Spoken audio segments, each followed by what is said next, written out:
Il y a des questions.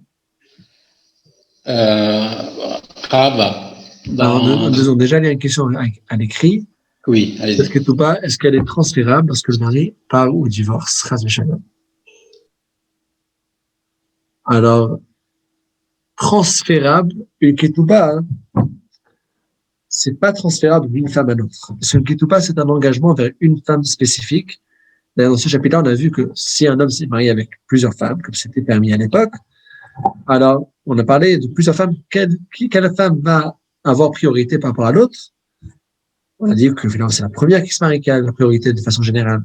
Pourquoi on a parlé de ça? Parce que chaque femme, elle a sa ketouba propre à elle. Donc, on ne peut pas transférer une ketouba d'une femme à l'autre. Ce qu'on a vu ici dans la fin de la halakha, c'est pas être transféré d'une femme à l'autre, mais c'est qu'une femme, elle a le droit de vendre sa ketouba à une personne. Ça veut dire quoi? Comme dans pas mal de choses dans le business. C'est finalement, la ketouba, c'est l'argent. La raison de la ketouba, c'est pour pas que le mari pense qu'il peut comme ça, il peut jeter la femme. Non, il aura un prix à payer.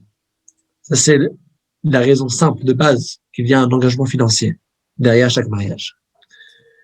Alors, tant que le mari il aura besoin de payer cet argent, que ce soit à la femme directement ou bien que ce soit à une autre personne, le mari, ça change pas. À qui il paye? L'essentiel, c'est que le mari, ça fait mal à la poche de payer cet engagement financier. Et la femme, en quoi est-ce que ça peut l'arranger de vendre sa ketouba à une personne? Ça peut l'arranger si elle veut avoir du cash tout de suite. Comme dans beaucoup de business, il y a donc le risque évalué face à ce que je peux gagner. Alors, par exemple, Dagmar rentre dans ces détails, c'est intéressant, mais regardez, s'il y a une femme qui est jeune, en bonne santé, et qui s'entend bien avec son mari, il n'y a aucun problème. On sait que voilà, c'est une famille normale, tout se passe bien. Et qu'elle vend sa ketouba. Disons qu'elle avait une ketouba de la valeur de 200. Si elle le vend pour recevoir le cash tout de suite, alors là, celui qui l'achète, il achète pour du très long terme, parce que peut-être, elle est en bonne santé, et tout se passe bien avec son mari. Son mari aussi, il est en bonne santé. Alors là, il va me dire pour 200, il va payer juste 120, par exemple. Si par contre, il y a une femme que son mari est très très malade, et elle, par contre, elle est en bonne forme, et il y a des problèmes de Shalom Bayit, des grands problèmes, que toute la ville en parle. Et la femme, elle va avoir du cash tout de suite, elle vend sa ketouba. Alors, elle pourra vendre sa ketouba pas pour 120, mais elle pourra la vendre pour 180. Parce que celui qui l'achète, il a beaucoup de chances que dans les prochains 6 mois, il aura déjà les 200 de l'argent, de la ketouba. Et donc, c'est un arrangement qu'on a donné à la femme qu'elle peut aussi vendre sa ketouba et l'engagement financier, il va rester. Les conditions qui sont autour de la ketouba, qu'on va étudier dans le prochain chapitre, il reste. Mais ce paiement, ce virement qui doit être fait par le mari, il va rester aussi. Mais si c'est vendu, le virement ne sera pas fait à la femme, ce sera fait à l'acheteur de la femme. Ça, c'est le concept qu'on avait dans cette dernière halakha. Je pense qu'il y avait encore une question qui a commencé à être posée à l'oral. Oui, on assiste à toute la jurisprudence du code familial, c'est très bien. Et je rebondis un peu parce que ça faisait partie de ma question. La réponse a été donnée en partie.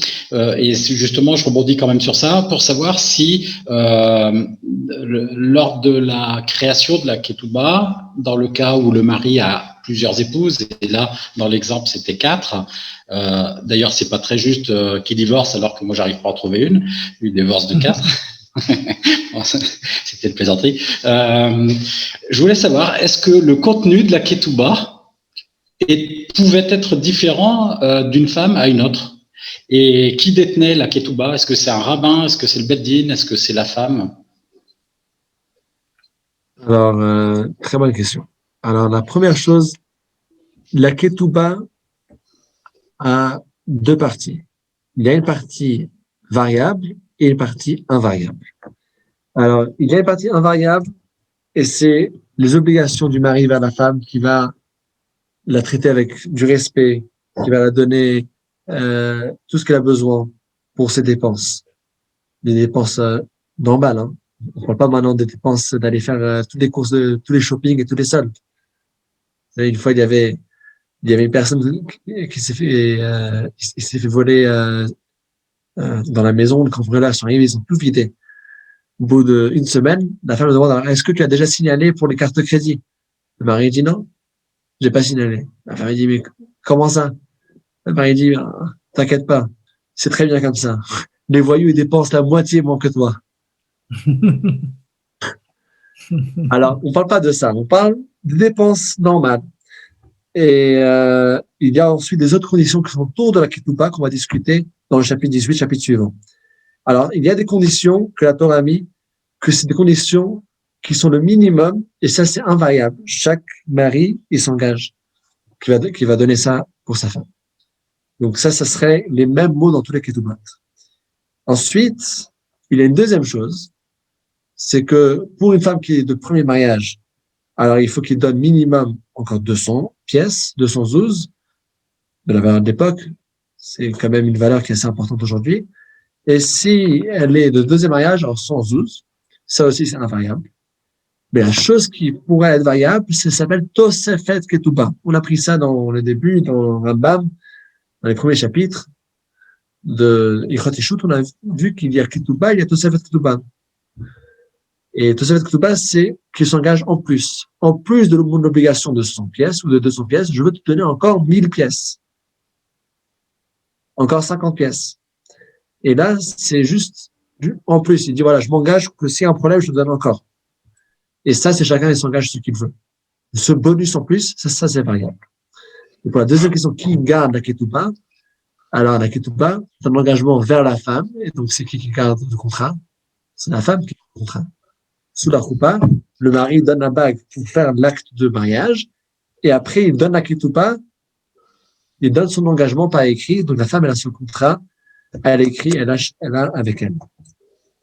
Si on ne retrouve plus la ketouba s'est perdue, le mari et la femme n'ont pas le droit de s'isoler ensemble jusqu'à ce qu'ils n'ont pas écrit un duplicata de la ketouba. Il faut tout de suite contacter un rave et écrire une autre ketouba, ça s'appelle ketubata de Irkesa, ça c'est l'expression de la Gemara, et avant ça, ils n'ont pas le droit de faire yichud, pas le droit de se trouver tout seul sans avoir une ketouba ou une copie de la ketouba. D'accord. Donc j'ai bien compris, c'est vrai qu'on en avait parlé au début du Rambam, qu'il y avait une partie fixe et une partie variable. Et ma question portait sur la partie variable. Est-ce qu'elle est variable, mais est-ce que chacune des épouses pourrait avoir une ketouba moins élevée l'une que l'autre dans la partie variable de ce fait? Oui. Tout à fait. C'est ce qu'on a vu d'ailleurs dans l'exemple avec les 4 femmes. On a vu une femme qui a 400, une femme qui a 300, une femme qui a 200, une femme qui a 100. Et ça créait pas des jalousies? Ça pouvait pas créer des situations Déjà, lorsqu'on se marie avec plus qu'une femme, ça crée des jalousies automatiques. Ah bon, d'accord. Ok. Raymond est inquiet, il va pas dormir ce soir. D'ailleurs, c'est une des raisons pour laquelle j'avais le Gershom et Oragona, il a interdit formellement de se marier avec plus qu'une femme. Ah, c'est bien. Et bon, déjà qu'on trouve une bonne femme, comme vous avez dit. Merci, Rav. Rav, moi j'ai une question un peu plus générale, puisqu'on étudie le Maïmonide. C'est que, quelle différence il y a entre une mitzvah et une halakha?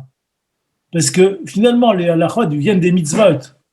Si on ne respecte pas une halakha, est-ce qu'on fait une faute qui est de l'ordre d'une faute de la mitzvah ou pas? Parce que, voilà, donc là on étudie, il y a 613 mitzvot, mais en fait il y a des milliers de halakhot. Donc comment on se retrouve là-dedans?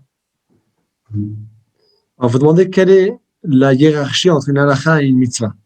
Non, oui, voilà, est-ce qu'il y a une différence au point de vue pratique entre une mitzvah et une halakha? C'est-à-dire, si je ne respecte pas une halakha, est-ce que je suis dans le même ordre de faute que si je ne respecte pas une mitzvah ou inversement? Ou est-ce que c'est différent? Parce que finalement, les halakha... La halakha, c'est la loi. Oui. La halakha, c'est l'explication de la mitzvah. C'est-à-dire, par exemple comme ça. On a la mitzvah de mettre le téphilin. Ensuite, comment est-ce que j'accomplis cette mitzvah? Il y a plusieurs halachot qui vont me dire comment la faire. Mais c'est des halachot qui sont là pour me guider comment accomplir la mitzvah. Si, par exemple, la halakha me dit que les téphilin ne sont cachers juste si les lanières sont noires. Alors, si les lanières ne sont pas noires, si les lanières elles sont bleues, j'ai pas fait la mitzvah. Parce que la halakha, c'est les lois, comment respecter la mitzvah. Là, on nous dit la mitzvah de se marier. Alors, il y a ensuite les halachot, comment faire pour se marier. Alors, la halachot nous explique à chaque fois, dans quel cas, est-ce que si je fais pas, c'est pas kasher du tout, et dans quel cas, alors, il faut le faire comme ça, mais si je l'ai pas fait, ça marche dans le cas de a posteriori, dans le Bedi Avad. Et il y a aussi des halachot qui sont liés avec des mitzvot de la Torah. Il y a des halachot qui sont liés avec les mitzvot de Rabbanan. Par exemple, il y a les halachot de Chanukah et de Purim. Bientôt, c'est Purim. Purim, est-ce que c'est une mitzvah? C'est mitzvah des Rabbanan. Alors, les halachot, finalement, c'est construit sur les mitzvot. Et il y a des halachot qui me disent comment faire les mitzvot. Sans cette halakha-là, la mitzvah n'est pas du tout accomplie. Par exemple, il y a une halakha de se marier avec une femme. Oui, voilà. Pardon, c'est une mitzvah. Il y a une mitzvah de se marier. Et la halakha me dit comment me marier. Et si, par exemple, une personne a dit, moi, au lieu de donner une bague et de dire arrête de Kudashati, au lieu de faire ça, moi, je vais juste aller la voir et je vais la prendre, je vais la dire je t'aime. Et pour moi, ça, c'est considéré comme un mariage. Mais dans ce cas-là, il ne sera jamais vraiment marié. Il n'aura jamais fait la mitzvah de se marier. Parce qu'il n'a pas fait le mariage comme la halakha le demande. Et donc, il y a la mitzvah, mais dans la mitzvah, c'est juste la règle générale. Il faut se marier. Et comment je me marie? Ça, c'est la halakha. La halakha, ça vient aussi du mot halicha. Halicha veut dire de marcher, d'avancer dans le chemin.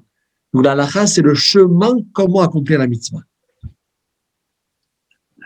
Bien. Donc, si je comprends bien, il faut qu'on connaisse les halachot pour bien accomplir la mitzvah. Voilà, mitzvah, c'est le commandement. La halakha, c'est le chemin, comment faire. Ouais. Il faut travailler alors. Merci beaucoup. Hazak Baruch et Zat Hashem à demain. Notez bien pour le grand shiur de 21h pour découvrir finalement quelles sont les conditions de la ketouba. Hazak Baruch. Hazak Baruch. Merci, la Victor. Merci beaucoup.